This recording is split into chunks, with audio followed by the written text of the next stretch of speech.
Good morning, Brendan Prince here from the charity Above Water, bringing you another water safety lesson. So happy Wednesday everybody. Hopefully your self-isolation is still going well as best as it can do. Happy 1st of April in fact. I'm sure there'll be lots of jokes on social media this morning. I promise there won't be any, well maybe a few here this morning. So, what are we talking about today? We are talking about a really important topic, which is the rescue. As you can imagine, with so many of us going out walking, our dogs, our daily exercise, out and about, our waterways in Great Britain, our coastlines, canals, rivers, lakes, there is lots of potential for somebody getting into trouble, and you being the person who might see that person in trouble and have to perform some form of rescue. So I want to talk through the rescue process with you and just clear up quite a few important points on rescuing. So first of all, drowning. If somebody is in the water and they are in trouble, there are three really at the process of drowning. There's somebody in distress who realizes that they are in trouble in the water. They may not have the strength, may not have the capacity, the skill to stay afloat. Now in this distress mode, you can do so much to help. Once they get into the panic phase, they are really starting to go under and losing the ability to think rationally and save themselves. And then finally, the last process is the submersion, where they are starting to go under. Now, one thing I really want to make clear to you, that drowning is silent. As a lifeguard, I can't stress this enough, and I often speak to parents and they say, well, it's okay if I'm on my phone or I'm just looking the other way. If I know if my child is in trouble, they'll let me know they're in trouble. That is just not the case. If an adult is in the water and in trouble, the last thing they can do is use the last bit of air in their lungs to shout for help. The last thing they do is the presence of mind to bring their arm out of the water and try and wave for help. It just isn't the case. It's portrayed in the films, not in reality. So here we have our person who's in distress. Now if this was you, from our videos last week, hopefully you'd realise that two things we do is we try not to panic and we get onto our back as quickly as possible.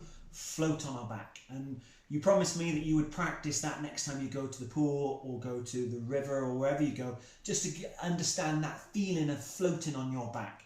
That is our safe position. If wherever we get into trouble in the water, we float on our back, and everybody can float on their back. Some of us might need a little bit of practice on that. So what happens if you see this person in distress? Well, first of all, call to them. Call to them. Are you in trouble, buddy? Are you in trouble? Now obviously you'll realise very quickly that they are, but we just want to clarify they are. But also what that starts to do is to start the interaction process between that person and you. If that person is in the distress mode, then just knowing that you're there and you've called to them can stop them from going into the panic mode. So it's really important, the first thing you do is to call to that person. Hi, my name's Brendan, I'm here to help you, buddy. Just call into them. Get someone next to you to call 999. Ideally, you will continue to talk to that person, to shout to that person. If you've got someone with you, get them to call 999. If you are near the coast, Coast Guard, if you're inland waterways, call for the emergency services, fire brigade to come and obviously help. So the big one here is to resist temptation.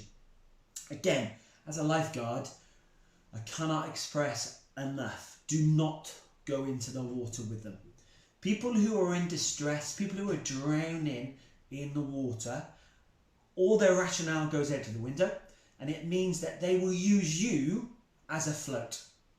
Now, as a professional lifeguard, as the best swimmer in the world, you will not have the strength, capacity to support that person who is trying to use you as their float. So please don't put yourself in that position. Don't go in to try and help them. I would never go in to help somebody unless I had some flotation device, a lifeguard rescue buoy or a board or anything like that to use. I wouldn't put myself in that position. So please don't yourself. So resist temptation to get in. Throw something to them. Anything you have. You might be near the coast and there might be throw lines. The circle buoys that look a bit like donuts that you can throw in. Anything. A big bottle of liquid. Get some of the water liquid out of it. Leave a little bit in so you've got the ballast to be able to throw it to the person. Anything they can use as a flotation arrival. Have a good look around. Get people searching. Anything you can throw out. But what's really important is you keep speaking to them. You keep calling to them. And in this phase, in distress and before they get to the panic stage, you'd be amazed how people, because of that distress, forget to use their legs, to forget to use their arms, to actually help themselves. That all goes out the window. And a common one is shouting them, can you put your legs down? Can you actually touch the bottom? And that can often be the case. People could be in 4 or 5 foot of water and actually all they need to do is actually put their feet down. So all these things you can call to them. You're still encouraging them. They know you're there for them. It's a really important factor. So you're calling and let's say that works and you're getting them closer to the side, or you've managed to throw something into them, getting them closer to the side. Just be careful if you're pulling them out. Lie down, pull them out. If you're on a lake where it's deep water on the side of a harbour, you don't want to be pulled in with them because that can obviously lead to problems. So lie down, face down, and actually reach and then help them.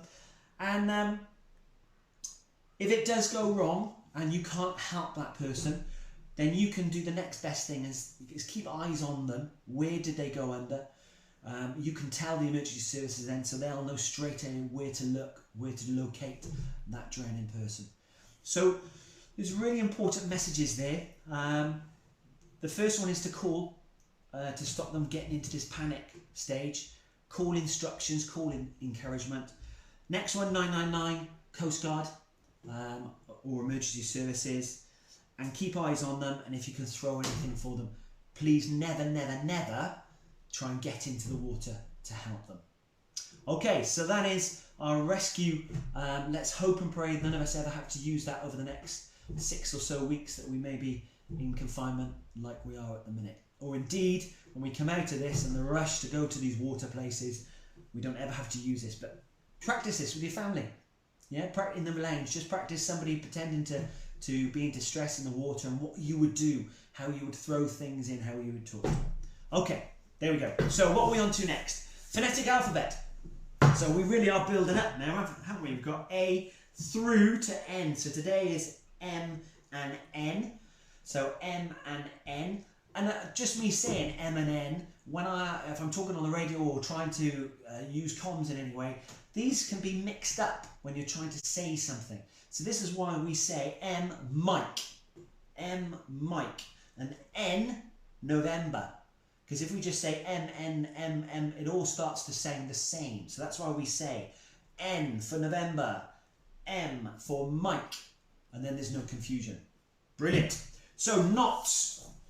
Knots today. What are we doing today? We are doing the overhand knot, which we did yesterday, but we're going to put a loop in it, and we're going to use a half hitch. So basically, our overhand knot, if I get the working end of the rope and just put that over, yeah, and pull it through, so we've made an overhand knot there, an overhand knot, but I've got this loop at the end, and that can be really handy for tying onto something.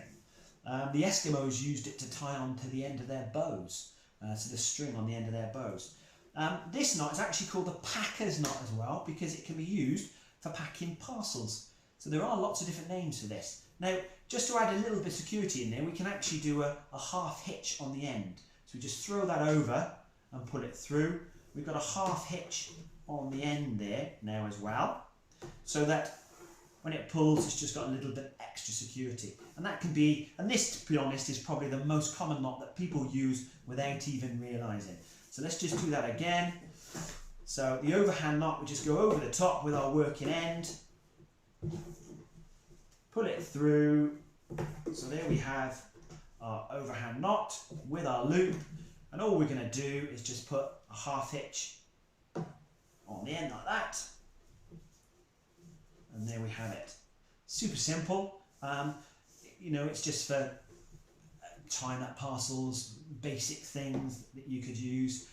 Fishermen use it for their loop ends, the lead loop end, for tying onto hooks, etc.